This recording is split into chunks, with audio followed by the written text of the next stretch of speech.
So this is kind of an amendment to my how to install an iBox2 part 1 and 2. This is the second one I've fitted, and I had to watch my own video to remember how to do it, and I've realised I've improved it a bit more. So this green thing I carelessly threw away before actually clips in there, and you'll feel it securely locate, and then you can use the lugs to actually check you've got the valve reasonably level. You can check it horizontally and check it against the wall level, and then always check it that it's square in the wall, so I've got equal distance both sides of the wall.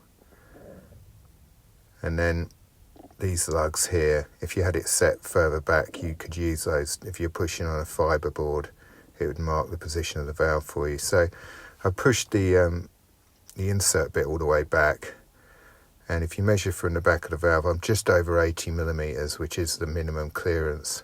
By the time I get tiles on the wall here, I'll be well within the 108 millimeter maximum depth.